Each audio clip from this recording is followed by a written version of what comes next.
Hi friends, welcome back to my YouTube channel. ಇವತ್ತು ಇಡ್ಲಿನ ಮಾಡಿ ತೋರಿಸ್ತಾ ಇದ್ದೀನಿ. ಇಡ್ಲಿ ಮತ್ತು ಕಡಲೆ ಬೀಜದ ಚಟ್ನಿ. ನೋಡಿ, ಇಲ್ಲಿ ನಾನು ಹಂಸ ಅಕ್ಕಿನ 2 ಗ್ಲಾಸ್ ಅಕ್ಕಿ ತೊಗೊಂಡಿದ್ದೀನಿ. ಇಲ್ಲಿ ತೋರಿಸ್ತಾ ಇದ್ದೀನಲ್ಲ, ಈ ಗ್ಲಾಸಲ್ಲಿ ತೊಗೊಂಡಿದ್ದೀನಿ. ನೋಡಿ, 2 ಗ್ಲಾಸ್ ಅಕ್ಕಿ ಮತ್ತು 3/4 ಗ್ಲಾಸು ಉದ್ದಿನ ಬೇಳೆ ತೊಗೊಂಡಿದ್ದೀನಿ ಮತ್ತು 3/4 ಗ್ಲಾಸು ಅವಲಕ್ಕಿ ತೊಗೊಂಡಿದ್ದೀನಿ. ಅವಲಕ್ಕಿ ಜಾಸ್ತಿ ಇದ್ದರೂ ಪರವಾಗಿಲ್ಲ, ಸ್ಮೂತಾಗಿ ಬರುತ್ತೆ. ಚೆನ್ನಾಗಿ ವಾಶ್ ಮಾಡ್ಕೋಬೇಕು. ಇದು ನಾನು ಇಲ್ಲಿ ಬೆಳಗ್ಗೆಯಲ್ಲೇ ನೆನೆಸ್ಕೊತಾ ಇದ್ದೀನಿ. ನೋಡಿ, ಬೆಳಗ್ಗೆಯಲ್ಲೇ ನೆನೆಸಿದ್ರೆ ಚೆನ್ನಾಗಿ ನೆಂದು ಚೆನ್ನಾಗಿ ಬರುತ್ತೆ. ನೋಡಿ ನೈಟಲ್ಲಿ ಈ ಥರ ರುಬ್ಬಿಟ್ಕೊಂಡಿದ್ದೀನಿ. ಗಟ್ಟಿ ಅದಕ್ಕೆ ರುಬ್ಬಿಟ್ಕೋಬೇಕು, ತುಂಬ ನೀರು ಸೇರಿಸ್ಕೋಬಾರ್ದು. ಇದು ಮಾರ್ನಿಂಗು ನೋಡಿ ಈ ಥರ ಚೆನ್ನಾಗಿ ಉಕ್ಕಿದೆ. ನೋಡಿ, ಸ್ವಲ್ಪ ಸಾಲ್ಟ್ ಹಾಕಿ ಒಂದು ಚಿಟಿಕೆ ಸೋಡಾ ಹಾಕಿದ್ದೆ, ಅದಕ್ಕೆ ಚೆನ್ನಾಗಿ ಉಕ್ಕಿದೆ ಅದು. ಈಗ ನೋಡಿ, ಇಡ್ಲಿ ಪಾತ್ರೆಯಲ್ಲಿ ನೀರು ಇಟ್ಕೊಂಡಿದ್ದೀನಿ 3/4 ಭಾಗಕ್ಕೆ. ಚೆನ್ನಾಗಿ ಕಾಯಬೇಕದು. ನೀರು ಕಾಯೋವರೆಗೂ ಇಡ್ಲಿ ಪ್ಲೇಟ್ಸ್ಗೆ ಈ ಥರ ಎಣ್ಣೆ ಸವರ್ಕೊಂಡು ಇಡ್ಲಿ ಹಸಿಟ್ಟನ್ನ ಹಾಕ್ಕೋಬೇಕು. ನೋಡಿ, ಈ ಥರ ಒಂದೊಂದು ಚೌಟು ಇಡ್ಲಿ ಹಸಿಟ್ಟನ್ನ ತಗೊಂಡು ಹಾಕ್ಕೋಬೇಕು. ತುಂಬ ಜನ ಇಡ್ಲಿ ತುಂಬ ಗಟ್ಟಿ ಬರುತ್ತೆ, ತುಂಬ ಲೇಟ್ ಆಗುತ್ತೆ ಈ ರೆಸಿಪಿ ಮಾಡೋದಕ್ಕೆ ಅಂತಾರೆ. ನೋಡಿ, ನಾನು ತೋರಿಸಿರೋ ವಿಧಾನದಲ್ಲಿ ಮಾಡಿ, ತುಂಬ ಈಸಿ ಇದೆ, ಬೇಗನೂ ಆಗುತ್ತೆ. ನೋಡಿ, ಈ ಥರ ನೀರು ಕುದೀತಾ ಇರುವಾಗ ಪ್ಲೇಟ್ಸ್ನ ಇಡಿ, ಎಲ್ಲ ಪ್ಲೇಟ್ಗೂ ಈ ಥರ ಹಸಿಟ್ಟು ಹಾಕಿ ಇಟ್ಬಿಡಿ. ತುಂಬ ಬೇಗ ಆಗುತ್ತೆ. ಇದು ತುಂಬ ಸುಲಭವಾಗಿರೋ ರೆಸಿಪಿ. ಯಾರು ಬಿಗಿನರ್ಸ್ ಇದ್ದೀರಾ ಅವ್ರಿಗೆ ಈ ಟಿಪ್ಸು ಯೂಸ್ ಆಗುತ್ತೆ ಅಂತ ಹೇಳ್ತಾ ಇದ್ದೀನಿ ಅಷ್ಟೇ. ನೋಡಿ, 1-2 ಸಲ ಪ್ಲೇಟಲ್ಲಿ ಈ ಥರ ನೀರು ಬಂದಿರುತ್ತಲ್ಲ ಕುದೀತಾ ಇರುವಾಗ, ಸೈಡ್ಗೆ ಹಿಂಗೆ ಅಂದರೆ ಅದು ಇಡ್ಲಿ ಮೇಲೆ ಬೀಳೋದಿಲ್ಲ, ಬೇಗ ಬೇಯುತ್ತೆ. ನೋಡಿ, ಮುಟ್ಟಿ ನೋಡಿದಾಗ ಕೈಗೆ ಅಂಟೋದಿಲ್ಲ ಬೆಂದಿರೋದ್ರಿಂದ.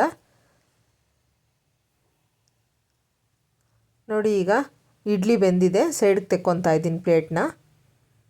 ಈಗ ಒಂದು ಗ್ಲಾಸಲ್ಲಿ ತಣ್ಣೀರನ್ನ ಇಟ್ಕೊಂಡು ಈ ಥರ ಒಂದು ಸ್ಪೂನ್ ತಗೊಳ್ಳಿ. ಈ ಥರ ಸ್ಪೂನ್ ಸಹಾಯದಿಂದ ಇಡ್ಲಿನ ತೆಗೆದಾಕ್ಕೊಳ್ಳಿ ಸೈಡ್ಗೆ.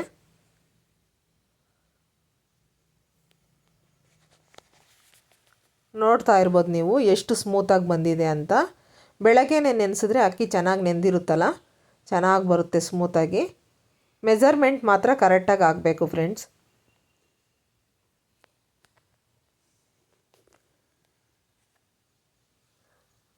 ತುಂಬ ಸ್ಮೂತಾಗಿ ಬಂದಿದೆ. ನಿಮ್ಗೆ ರವೆ ಇಡ್ಲಿ ಥರ ಬೇಕು ಅಂದರೆ ಸ್ವಲ್ಪ ತರಿಯಾಗಿ ರುಬ್ಕೊಳ್ಳಿ, ಚೆನ್ನಾಗಿ ಬರುತ್ತೆ. ನೋಡ್ತಾ ಇರ್ಬೋದು ಎಷ್ಟು ಸ್ಮೂತಾಗಿ ಬಂದಿದೆ ಅಂಥೇಳಿ. ಈ ಥರ ಮಾಡ್ಕೊಳ್ಳಿ, ನಾನು ಹೇಳಿರೋ ಮೆಜರ್ಮೆಂಟಲ್ಲಿ ಮಾಡ್ಕೊಳ್ಳಿ, ಚೆನ್ನಾಗಿ ಬರುತ್ತೆ. ಈಗ ಚಟ್ನಿ ಮಾಡ್ಕೊಳ್ಳೋಣ. ಇಡ್ಲಿ ಜೊತೆಗೆ ಒಂದು ಬಾಣಲಿನ ಇಟ್ಕೊಂಡು 2 ಟೀ ಸ್ಪೂನ್ ಎಣ್ಣೆ ಹಾಕ್ಕೊತಾ ಇದ್ದೀನಿ ಮತ್ತು 1 ಹಿಡಿಯಷ್ಟು ಕಡಲೆ ಬೀಜ ಹಾಕ್ಕೊತಾ ಇದ್ದೀನಿ.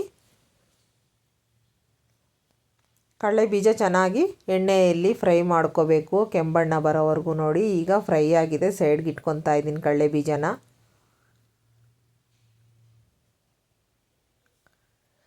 ಈಗ ಈರುಳ್ಳಿ ಹಾಕ್ಕೊತಾ ಇದ್ದೀನಿ ಅದೇ ಎಣ್ಣೆಗೇನೆ.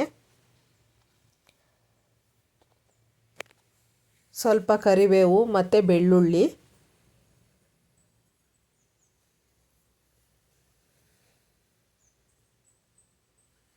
ಸ್ವಲ್ಪ ಜೀರಿಗೆ ಹಾಕ್ಕೋಬೇಕು. ಇಲ್ಲಿ ನಾನು ಕಾಯಿ ಹಾಕ್ತಾ ಇಲ್ಲ, ಕಾಯಿ ತುರಿ ಹಾಕ್ದಲೇ ಮಾಡ್ತಾ ಇರೋದು ಈ ಚಟ್ನಿ. ಹಸಿಮೆಣ್ಸಿನ್ಕಾಯಿ ಒಂದು 3 ಹಾಕ್ಕೊತಾ ಇದ್ದೀನಿ. ನೋಡಿ,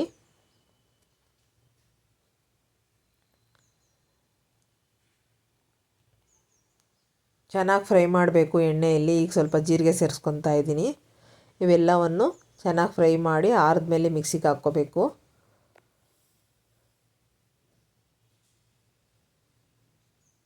ನೋಡಿ, ಎಲ್ಲ ಫ್ರೈ ಆಗಿದೆ, ಸೈಡ್ಗೆ ಇಟ್ಕೊತಾ ಇದ್ದೀನಿ. ಈಗ ಒಂದು ಟೊಮೊಟೊ ಎಣ್ಣೆಯಲ್ಲಿ ಫ್ರೈ ಮಾಡ್ಕೊತಾ ಇದ್ದೀನಿ.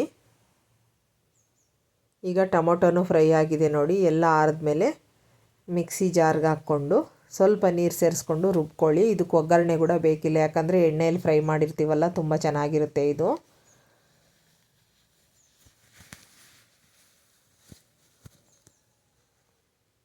ನೋಡಿ, ರುಚಿಗೆ ತಕ್ಕಷ್ಟು ಉಪ್ಪು ಸೇರಿಸ್ಕೊಂಡು ರುಬ್ಕೋಬೇಕು. ನೋಡಿ, ಈಗ ಚಟ್ನಿ ರೆಡಿ ಆಯಿತು. ಇಡ್ಲಿ ಜೊತೆಗೆ ಟೇಸ್ಟಿಯಾದ ಕಡಲೆ ಬೀಜದ ಚಟ್ನಿ ರೆಡಿಯಾಗಿದೆ.